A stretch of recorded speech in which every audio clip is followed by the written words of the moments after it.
Hello one and all, and welcome back to the Waiver Wire Show, your weekly show where we make fun of a Pokemon that did not get drafted in the GBA. I'm Mospastic1, your host.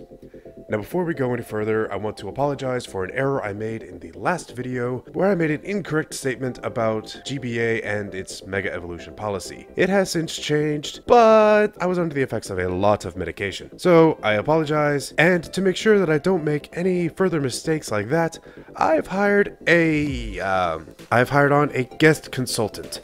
Burmy, thank you for joining us. I will cut you. Thank you. Last week we covered a bug-type Pokemon, and this week we will continue on the trend by covering yet another.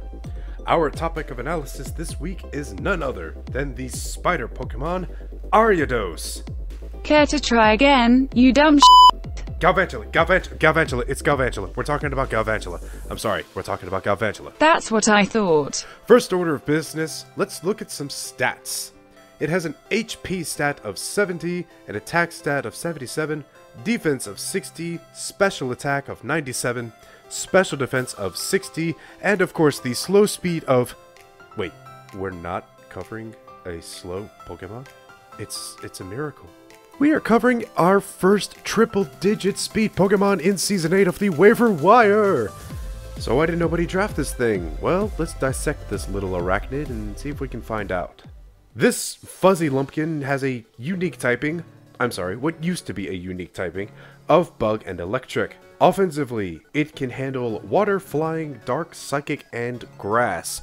Great for checking different defensive and even offensive threats. Defensively, it can handle Electric, Fighting, Grass, and Steel, which, being able to check other fast electrics is great and all. But we need to go a little deeper. We need to find out why you should draft this Mon, or why nobody drafted it. This Mon is capable of using sticky webs. This is easily Galvantula's greatest asset, as it is the second fastest base speed user of sticky webs in the game, right behind that little pixie bee. And no, I did not include that gluttonous marshmallow Slurpuff after its unburdened boost. That's just not fair. One of its main abilities is Compound Eyes.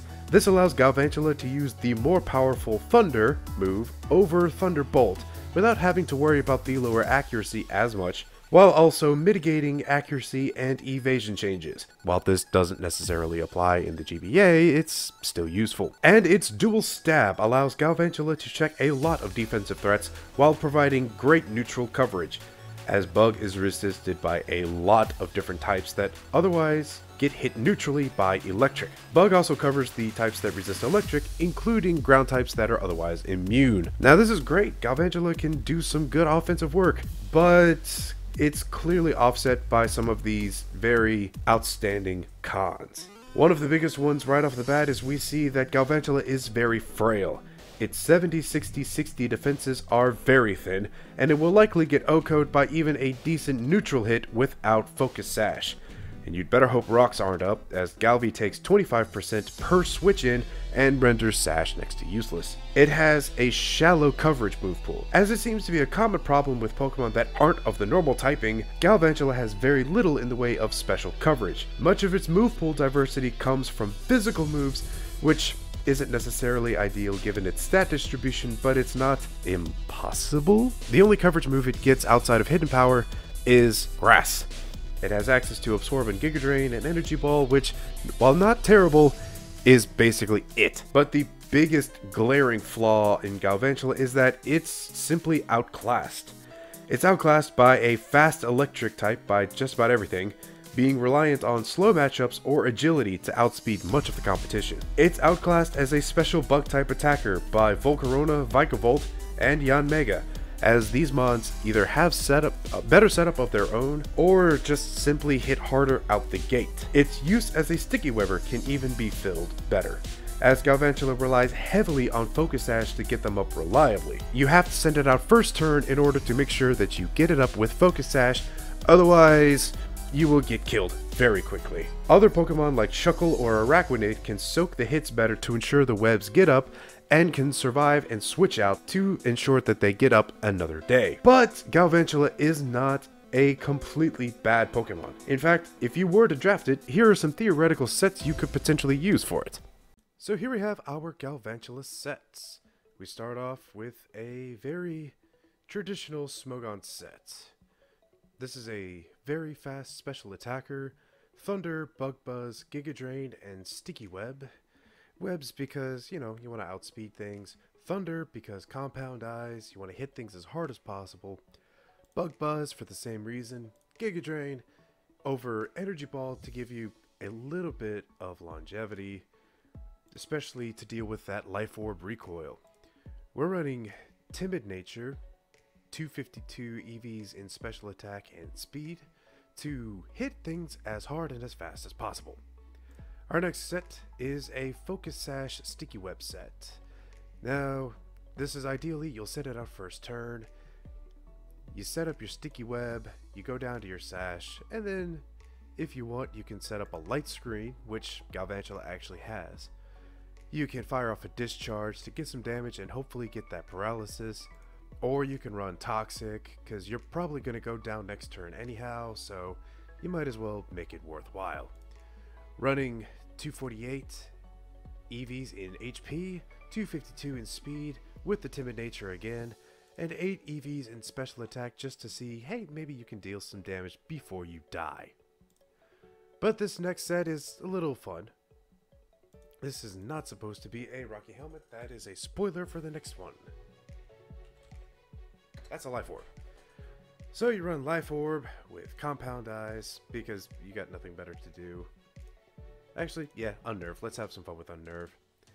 You set up a Sticky Web, and then you start running Agilities. Get your speed up as high as possible, and Thunder Wave your opponents to get that speed drop, and then you start firing off Electro Balls. Because, why not? This could be a fun little set, you know, nice little heat. Not super spicy, but, you know, get that little bit. Running Timid Nature again, 252 in speed, 252 spec attack, and we'll throw 4 in spec defense, why not? But this week's build set, this is where the Rocky Helmet that you saw earlier is a spoiler. This is a Sticky Webber Rocky Helmet that can actually set up on Megalopony, according to the man himself. Then you run Discharge to try and get some damage and paralysis on, or have some fun, set up a Disable. You know, oh, you go for a really powerful move, gone. Giga Drain because, hey, you don't want to die just yet, so maybe see what you can do with that. Running 252 EVs in HP and defense, while running the Bold Nature to be able to tank those hits, which otherwise Galvantula would not. And that is it for this week's edition of the Waiver Wire. Be sure to tune in next week when we dissect yet another Pokemon. Be sure to leave your comments down below, and check next week's straw poll in the description to vote for who should appear next week. Your choices are Purugly, Electrode, Caracasta, Sandslash, and that is the Gen 1 ground type Sandslash, Swalot, Leafeon, and Throw. Vote! You decide who is next week's Waiver Wire subject. Until then, I am Ospastic1, thank you for tuning in, and I will see you next week. Okay, you can put the knife down, it's over. Don't push your luck, you twat.